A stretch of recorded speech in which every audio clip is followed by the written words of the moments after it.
for its purpose. And the purpose of the Bible is salvation. And there is the guidance of the Holy Spirit na hindi tayo magkakamali sa landas ng kaligtasan. At ang Biblia ay sinulat para sa kaligtasan. The books of the Bible firmly, faithfully, without error, teach the truth which God, for the sake of our salvation, wishes to be confided to the sacred scriptures. For the sake of our salvation. Truth leading to salvation. Kaya ang mas magandang sabi is truthfulness of the Bible, hindi inerrancy. Kasi inerrancy can be misunderstood. Pero ang truthfulness for its purpose, that is leading us to salvation. But God speaks not only through His words, God speaks also through His silence. Maganda, to the silence of God. As the cross of Christ demonstrates, God also speaks by His silence. The silence of God, the experience of the distance of the Almighty Father, is a decisive stage in the earthly journey of the Son of God, the incarnate Word. Jesus on the cross experienced the distance of God. Ang layo ng Diyos. Kaya napasigaw siya, my God, why have you forsaken me? But that also is Word of God. Jesus experienced also the distance of God at the Garden of Gethsemane. If possible, Father, I will not drink of this cup, but not my will, your will be done. In moments of darkness, God speaks to the mystery of His silence. It also happens in our lives. Hence, in the dynamic of Christian revelation, silence appears as an important expression of the Word of God. Sa mga panahon na naghihirap tayo, may sakit sa harap ng kamatayan, we experience the silence of God. Lord, where are you? He is there. At alam nyo, in these great moments of life, the only response that we can have is silence. Sa harap ng isang taong namamatay, ang mahalaga doon, nandoon ka, silent before Him. Sa isang taong nagdurusa, anong salita mo, hindi papasok sa Kanya. But your presence, your silence is important. Ganon din dito. So God speaks also in silence, the silence of suffering.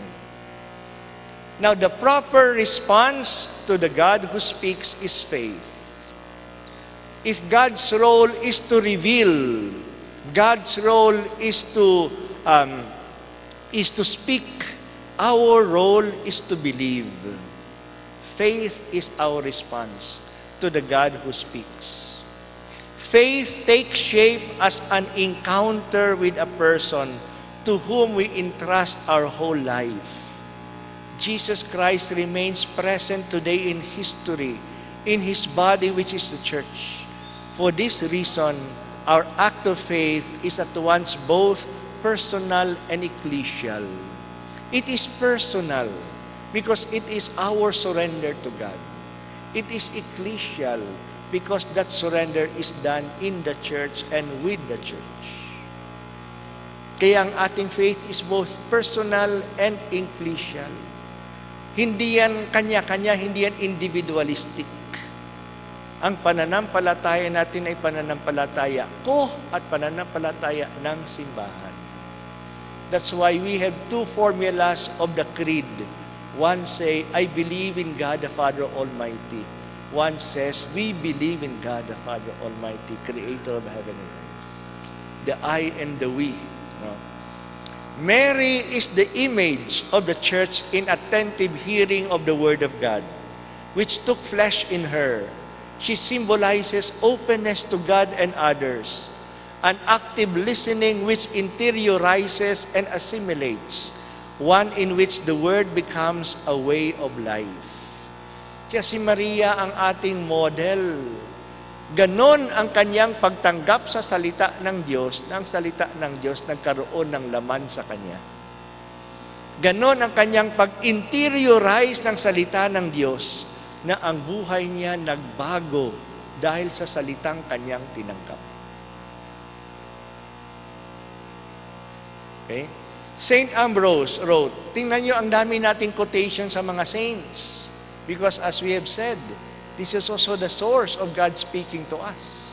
Sinabi ng mga santo, ng mga pinadala ng Diyos. Every Christian believer in some way interiorly conceives and gives birth to the Word of God. Ang bawat Kristiyano, isinisilang natin ang salita ng Diyos. Pinapanganak natin ang salita ng Diyos. Even though there is only one mother of Christ in the flesh, in the faith, Christ is the progeny of all. Christ is the child of all.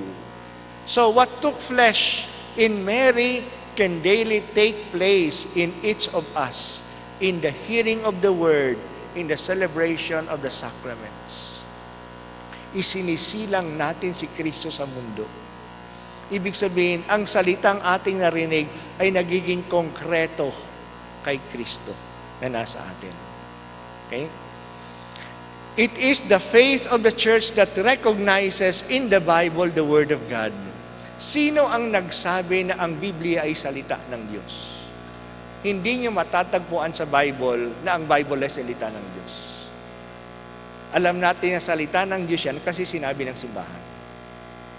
Siya ang nabigay ng guarantee niya ng salita ng Diyos. Kaya sinabi ni Saint Augustine, ito maganda rin, I would not believe the gospel had not the authority of the Catholic Church led me to do so. At ang ibang mga grupo, Iglesia ni Cristo, pagdating nila, nandiyan na ang Bible. O, iba pang mga grupo, pagdating, nandiyan na yung Bible. At bakit yan tinanggap na salita ng Diyos yan? Dahil hindi sa simbahan, nagsabi salita ng Diyos yan. Because before they came, nandiyan na yung Bible. Kaya sa atin din, we believe the Gospels because of the church. But then belief is not enough. We need also to study. Because we have to believe as intelligent persons. No, kaya kailangan din tayo mag-aral. Gamitin ang ating isip. The historical fact is a constitutive dimension of the Christian faith. The history of salvation is not mythology but a true history, and it should be studied with the methods of serious historical research.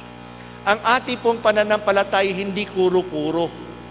Hindi yan tulad ni Thor, o kaya tulad ni Apollos, ni Hermes, ni Mars, na likha-likha ng mga tao.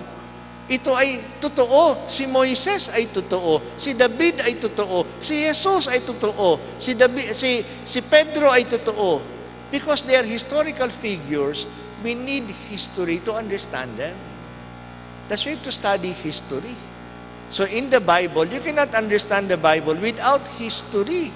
Because the events in the Bible happened in time and place.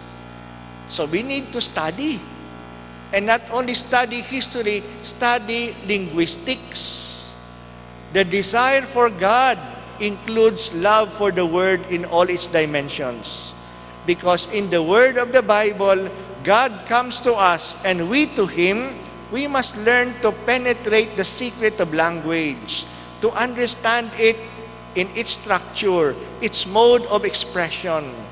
Thus, because of the search for God, the secular sciences which lead to a greater understanding of language becomes important. Because God has spoken His words in language.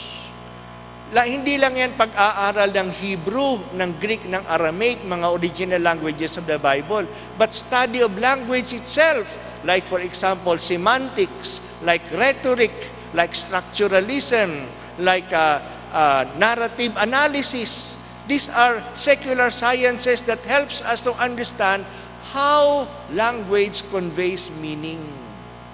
Yan, pag-aaral din yan. So that we can understand how language in the Bible conveys meaning. And then there's a relationship between the Old and the New Testaments. The roots of Christianity are found in the Old Testament, and Christianity continually draws nourishment from these roots. Ang Diyos ni Jesus ay ang Diyos ni Abraham, ni Isaac, tsaka ni Jacob. Si Jesus ay anak ni David. Si Jesus, dinasal niya ang mga dasal ni David, ang mga salmo. Hanggang tayo ngayon, mga psalms ang dinadasal natin.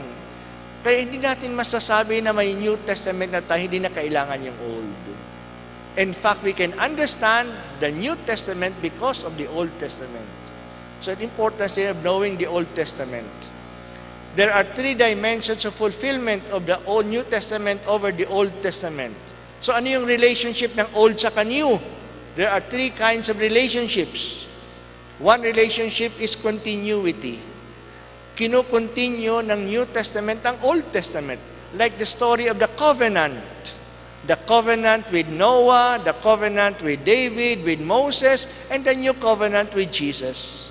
Like even the Eucharist. It was a Paschal celebration, the Paschal meal, which becomes the Last Supper. No, so may continuity. But in some cases, there is discontinuity. May mga bagay sa Old Testament na hindi na natin ginagawa. Tulad ng ang Sabbath nila, iba yung Sunday natin sa kanilang Sabbath. Hindi na tayo nag-o-offer ng lamb, ng goats, no, ng iba pang mga alay na susunugin. Hindi na natin ginagawa yon. So may mga discontinuity. Sinabi mismo ni Jesus, sinabi na pinayagan kayong magkaroon ng divorce kasi matigas ang ulo nyo. Ngayon sinasabi ko, yung ginawa nung una ay tanggal na yon. Before it was said, an eye for an eye, a tooth for a tooth, but I tell you now, forgive one another, love your enemies. Discontinuity na. And then there is transcendence. May mga bagay na nalampasan. No, nalampasan ng New Testament ang Old Testament. Tulad ng nalampasan Old Testament, they don't believe in the afterlife. They just believe in Sheol, a life that is undefinable after death. But with the New Testament, nalampasan na. There is punishment and reward after this life. New Testament niyon. Okay? Yung relationship nila. The saints and interpretation of the Bible. The interpretation of the sacred scripture would remain incomplete were it not to include listening to those who truly live the Word of God, the saints. Kaya kailangan din natin yung buhay ng mga santo kasi sila yung nagsabuhay ng salita ng Diyos. Talagang sineryoso nila ang pagtanggap ng salita ng Diyos. Kaya ang kanilang salita, ang kanilang halimbawa ay tulong sa atin sa pag-unawa ng salita ng Diyos. Tulad ni Saint Francis of Assisi, ang kanyang paniniwala that we have to leave everything. Literally, he took off his clothes and left everything and believed in the providence of God. And that was an authentic interpretation of the Word of God. Okay? The most profound interpretation of Scripture comes from those who let themselves be shaped by the Word of God through listening, reading, and assiduous meditation. Kaya yung mga santo, hindi lang nila pinagnilayan, isinabuhay nila. Kaya sila yung isang mga tanda para sa atin, paano unawain ang salita ng Diyos. For example, Saint Therese of Avila, in one private revelation of Jesus to her, she said, all evil in the world is derived from not knowing clearly the truths of the sacred scripture. Kung pagnilayan natin, tama, hindi ba? Napakaraming gulo sa mundo. Hindi lang natin tinanggap kasi yung Bible eh. Do not kill, ay patay ng patayan tayo. Do not tell lies, nandiyan pagsisinungaling natin. Hindi lang natin sinusunod na nakalagay sa Bible. Sunod lang natin yan, siguro maganda yung mundo natin. No? Kahit na sa ating personal na buhay, maraming gulo, galit, away sa pamilya, hindi natin sinunod ang Bible. Okay? Ngayon, Sa simbahan, the church is a community that hears and proclaims the Word of God. The church draws life not from herself but from the gospel. And from the gospel, she discovers ever anew the direction of her journey. Ang salitang church ay galing sa salitang iglesia sa Greek o kahal sa Hebrew. Ano ba yung kahal? Yung kahal actually is a secular term. Noong unang panahon, wala namang TV, wala namang newspaper. So paano pinapaalam sa mga tao ang utos ng hari? Ang hari nagpapadala ng mga heralds. Ang herald ay pupunta sa mga towns, pupunta sa gate o kaya doon sa palengke. At tatawagin yung mga tao, tuturut-tutut, lapit yung mga tao. Ito ang utos ng hari, magbigay kayo ng buwis. Itong taong naipon upang makinig sa herald is called the kahal. So the church is actually the people assembled because of the word. So it is the word that gives meaning to the church, that gives life to the church. At itong assembly na ito ay talaga nagiging concrete sa atin sa liturgy. Sa liturgy, we assemble together. Like now, you are the kahal. You are the church, gathered to listen to the word. But this is not the regular kahal. Ang regular na kahal natin, na church natin, yung ating liturgy, yung ating misa. The liturgical celebration is the continuing, complete, and effective presentation of the Word of God.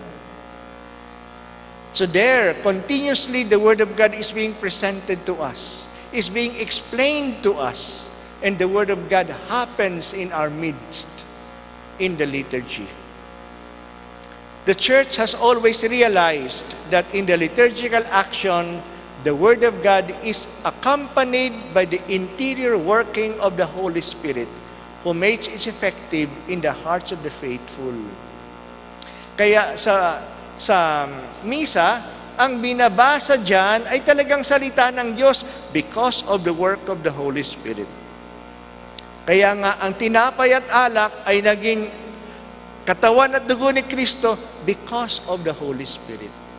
Without the Holy Spirit, what we do are mere external signs. But they change reality because of the work of the Holy Spirit. By educating the people to discover the performative character of God's Word in the liturgy, we will help them to recognize His activity in salvation history and in their individual lives. Performative character. The Word of God does not just inform. It is not only informative, it is performative. At yan ay nangyayari sa liturgy. Kapag sinabing, this is my body, this is my blood, it becomes the body and blood of the Lord. When we say the word of the Lord, talagang salita ng Diyos yan. It performs what it says. When you say, I absolve you from your sins, you are forgiven. So, iyan ang performative character of the Word. The Word that gives reality. Sa atin din, mayroon ding performative character sa atin yung Word. Murahin ka ng nanay mo, masasaktan ka. Salita, nagkaroon ng effect. Performative character. Hindi lang informative, performative. Okay, pumirma ka ng cheque. 1 million, pinirmahan mo. Naging 1 million cheque niya. It performs. Okay? In salvation history, there is no separation between what God says and what He does. What He says happens. And that came from our gospel reading last Sunday, when Jesus said to the paralytic, your sins are forgiven. And Jesus told them, which is easier to say, your sins are forgiven, or take up your mat and walk? But I tell you, to show to you that the Son of Man has power to forgive sins, I say to you, take up your mat and walk. Performative character. What He says is also what He does. Word and Eucharist are so deeply bound together that we cannot understand one without the other. The Word of God sacramentally takes flesh in the event of the Eucharist. The Eucharist opens us to an understanding of the Scripture, just as Scripture for its part illumines and explains the mystery of the Eucharist. Kaya sa atin, sa mga simbahan natin, may dalawang lamesa. Lamesa ng salita ng Diyos at lamesa ng altar. Ang pinoproclaim dito, nangyayari rito. Ang salitang binabanggit dito, naging katotohanan dito. Kaya ito'y naghahanda para maintindihan ito. At ito'y nagbibigay ng patotoo sa sinabi rito. Kaya mahalaga yung dalawang yun. No, hindi lang altar, pati itong ambo, bahagi din ng ating pagsamba. The proclamation of God's Word at the celebration entails an acknowledgement that Christ Himself is present, that He speaks to us, that He wishes to be heard. Kaya nga sinasabi, the word of the Lord. Thanks be to God. So, we hear, that's why the reading here really proclaims it, that we really hear God's word being spoken. It becomes alive. The Word of God is not the Bible. The Word of God is what is proclaimed. Christ truly present under the species of the bread and wine is analogously present in the word proclaimed in the liturgy. So Christ is present not only on the altar, but He's also present here at the ambo. Kaya mahalaga yung gawain ng lektor. Para nga sa akin, mas mahalaga yung gawain ng lektor kaysa gawain ng lay minister. Ang lay minister, binibigay mo lang ang katawan ni Kristo na nandiyan na. Ang lektor, ikaw ang bumubuo ng salita ng Diyos. Kapag hindi mo binanggit ng maayos, hindi mapakinggan ang salita ng Diyos. No, kaya napakahalaga ng papel ng lektor. The homily. The homily is a means of bringing the scriptural message to life in a way that helps the faithful to realize that God's Word is present and at work in everyday life. It leads to an understanding of the mystery being celebrated, serves as a summons to mission, and prepare the assembly for the profession of faith, the universal prayer, and the Eucharistic liturgy. The homily is a bridge between an ancient text and the present reality. At yan dapat ang gawain ng homily. Na itong binasa natin, na sinulat 2,000 years ago, ay nangyayari pa sa ating piling ngayon. And the homily prepares us for the rest of the celebration. Prepares us for the creed. Prepares us for the prayer of the faithful. Prepares us for the Eucharist. At ang nakakalungkot, sa aming synod, ang dami mga obispong nagrereklamo sa homily ng mga pare. So, hindi nyo lang yan observation. No, talagang napakalakas dapat ng papel ng homily at maraming tao hindi naiintindihan ang reading, ngunit nagiging maliwanag kung naipaliwanag sa homily. Kaya ang homily, hindi yan isang agenda ng pare. Ang homily ay walang iba kundi pagpapaliwanag sa binasa upang maging applicable sa buhay ng tao. The faithful should be able to perceive clearly that the preacher has a compelling desire to present Christ, who must stand at the center of every homily. Kahit na siguro ang pare hindi magaling magsalita, so sana maranasan ng faithful, he has the desire to present Christ. Gusto niyang ipakilala si Kristo. Hindi yung kanyang mga ideas, kundi si Kristo. At yun sana maramdaman ng mga tao. No? The preacher should be the first to hear the word of God which he proclaims.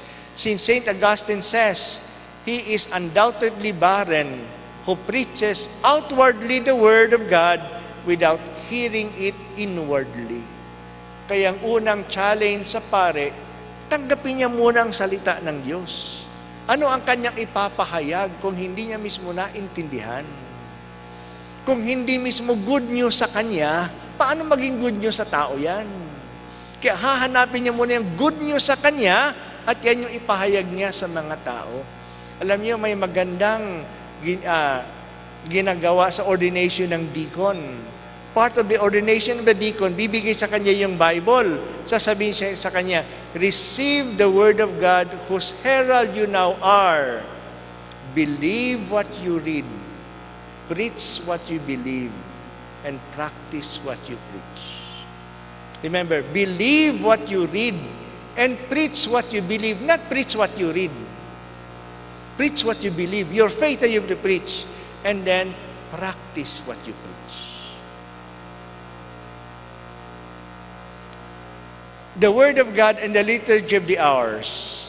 Isang mahalagang paggamit ng salita ng Diyos ay ang prayer of the church, Liturgy of the Hours. The Liturgy of the Hours is a privileged form of hearing the Word of God inasmuch as it brings the faithful into contact with the Scripture and the living tradition of the church. Alam niyo ba yung Liturgy of the Hours? Yung Christian prayer, hindi niyo alam. Ano yung dinadasal niyo sa gabi at sa umaga? Rosary, baka act of faith, act of hope, act of love, o ano pa. Kung gusto niyo sanang dasalin ang official prayer of the church, yung tinatawag na Christian prayer, matatagpuan yan sa pandasal. Mayroon din yung Christian prayer mismo. Yan yung mga psalm. Dinadasal natin ang salita ng Diyos. So may 3 psalms in the morning, 3 psalms in the evening, tapos may reading, tapos may canticle, galing sa Biblia mismo.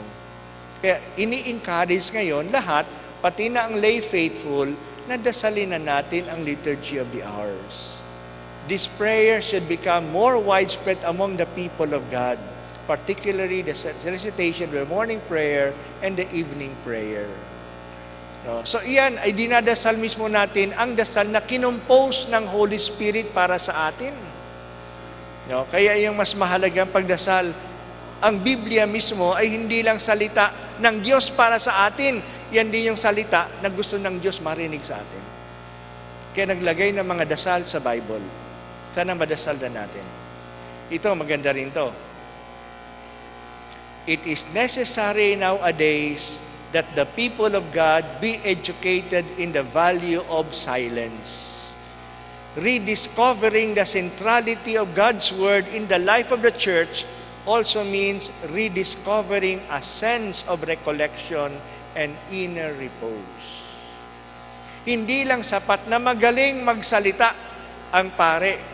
Dapat din ang mga tao marunong makinig. Kahit nagaano ka kagada magsalita, hindi ka man nakikinig, tulad na ngayon, at salita ako rito, yung natutulog kayo, walang communication. No, kailangan dalawa yon. But sad to say, many people now don't know how to listen because they don't know how to keep silent. That's why we have to re-educate our people on the value of silence, which is the value of openness to the Word of God. Okay? Only in silence can the Word of God find a home in us, as it did in Mary, woman of the Word, and inseparably, woman of silence. And several times we found in the Gospel, Mary kept all these things in her heart. Wala siyang sinabi, nakinig lang siya. Okay? Kaya ito yung sinabi ng Santo Papa, because of this synod, because of this document, sana a new season of greater love for the sacred Scripture on the part of every member of the people of God, so that their prayerful and faith-filled reading of the Bible will, with time, deepen their personal relationship with Jesus. The result of our reading of the Bible is not that we know more about the Bible, but our relationship of Jesus becomes strong. No, reading the Bible we know the person of Jesus. At iyan, tamang-tama ito, bukas ay Miyerkules ng Abo. 40 days of Lent, papasukin na natin. At isang magandang gawain sa 40 days of Lent, take seriously the daily reading of the Bible. So that Jesus becomes more a friend to you. Kaya recommendation, a greater biblical apostolate, not alongside other pastoral work, but as a means of letting the Bible inspire all pastoral work. Kaya yung mga parokya, yung dioceses ay dapat may biblical apostolate. At kayo, mga CFC, you can join this apostolate. You can even spearhead this apostolate in your parishes kung wala pa. Kasi kung malakas ang Bible apostolate, ang lahat ay madadamay ng salita ng Diyos. Ang youth gumagamit ng Bible. Ang Legion of Mary gumagamit ng Bible. Ang BEC gumagamit ng Bible. Mga grupo ay gumagamit ng Bible. Kaya kung may biblical apostolate, lahat yun ay makikinabang. No? It is good that pastoral activity also favor the growth of small communities, which can help to promote formation, prayer, and knowledge of the Bible in accordance with the church's faith. Ginagawa nyo na yun. Sa iba, ang small communities could be the BEC. For you, it could be your households, where the Bible is being scrutinized, studied, and prayed together. Catechesis must be permeated by the mindset and the spirit and the outlook of the Bible and the Gospels through assiduous contact with the text of the Bible themselves. No, kailangan din na talagang sa catechism, babasahin ng Biblia at makinig ang mga tao tungkol sa Bible. Ako ay nagtuturo ng katekismo rin sa mga bata. Minsan grade 1 tinuturoan ko, minsan grade 4, minsan grade 5. Naalala ko nung December 1, just last year, 2011, nagturo ako sa grade 4. Siyempre, December, ang lesson namin papunta na sa Pasko. At ako'y nagtaka nung tinanong ko ang mga bata, ano ba yung Belen? Ano makikita niyo sa Belen? Blanco ang isip nila. And I had to tell the Christmas story. And when I was narrating to them the Christmas story, nakatunganga. Parang the first time na narinig nila ang Christmas story. You know, there's a lot of biblical illiteracy among our people. Hindi alam ang Bible. Salita ng Diyos yan. Okay, yung hamon sa atin. A knowledge of biblical personages, events, and well-known sayings should thus be encouraged. This can also be promoted by judicious memorization of some passages which are particularly expressive of the Christian mysteries. Sana alam natin si Noah, si David, si Jacob, si Ehud. No? So, yan ang mga si Nahum. And then, if it's good also to memorize some passages. Kasi kapag na-memorize mo, babalik-balikan mo, it becomes part of your consciousness. My Lord and my God. Jesus, the Lord is my shepherd. My soul longs for you as a deer longs for running streams. My soul longs for a dream, longs for running streams. Yan babalik-balikan natin. No? The disciples, in a certain sense, become drawn into the intimacy with God by being immersed in the Word of God. Beautiful. We become intimate with God by being immersed with the Word of God. Talagang nakababad tayo sa salita ng Diyos. Then we become intimate with God. Because of intimacy with the Word of God. Ito, para sa inyo. Spouses are the first to proclaim God's Word to their children. Naikwekwento nyo ba ang kwento ng Biblia sa mga anak nyo? Binabasa ba ang Bible sa bahay? No, natutunan ba sila? How can they learn that but from you?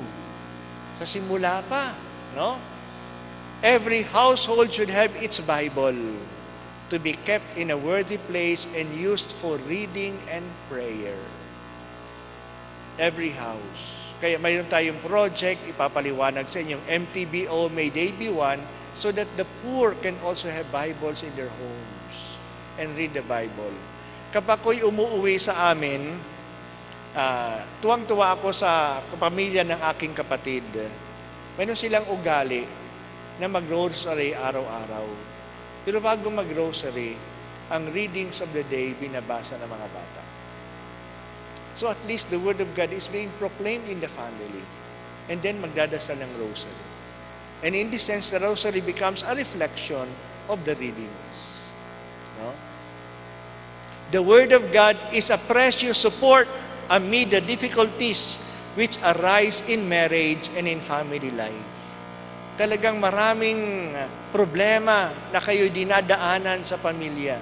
Pero kung mayroon tayong Bible, may support, may manghahawakan tayo. May guide tayo pagdating ng mga problemang yun. May panghahawakan tayo. Itong mabigat na sharing ng isang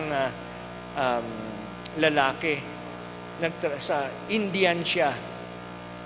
Sharing to sa Bangkok. Nagtrabaho siya sa Saudi Arabia.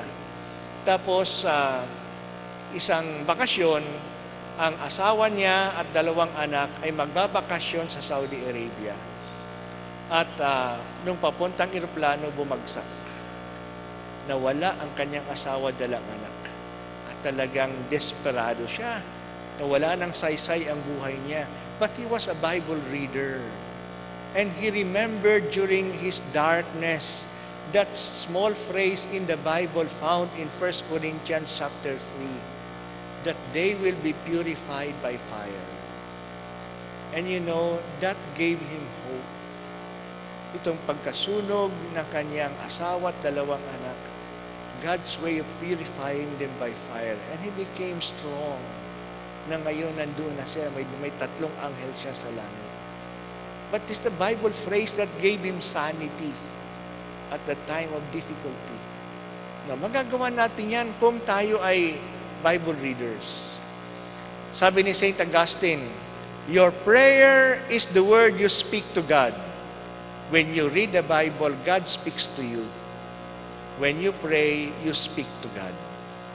Okay, the reading of the Bible is prayer. Don't you know that if you read the Bible as prayer for 30 minutes, you gain a plenary indulgence? Just in your home, when you read the Bible 30 minutes as prayer, in a atmosphere of prayer. Si Origen is an important ancient theologian. Ito, understanding the Scripture demands even more than study, closeness to Christ in prayer. Probably, you say, ay, hindi naman ako nakapag-aral ng Bible. Hindi ko alam yan. Do you pray? When you are close to Christ in prayer, you understand the Bible. So read the Bible in the context of prayer, in an atmosphere of prayer, and it becomes prayer. And you understand it better. Okay? Now, the Word of God engages us not only as hearers of divine revelation, but also its heralds. The one whom the Father has sent to do His will draws us to Himself and makes us part of His life and mission. So we are not only hearers of the Word, tagarinig ng salita, we are also heralds, taga-proclaim. Tayo'y nakikiisa sa buhay ni Jesus. Kung nakikiisa tayo sa buhay ni Jesus, nakikiisa din tayo sa misyon ni Jesus. So kasama yan.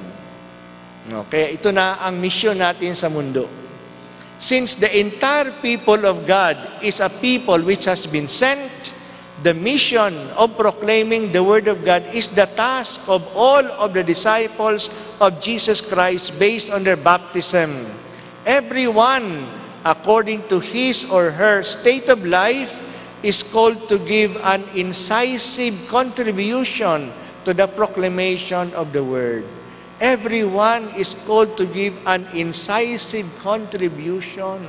tao gustong makinig ng salita ng Diyos. Kasi ang salita ng Diyos nagbibigay ng comfort, nagbibigay ng lakas loob sa kanila. No, napapaiyak sila, naging emotional sila sa salita ng Diyos. Okay naman yon. But also, the Word of God convicts. The Word of God calls to conversion.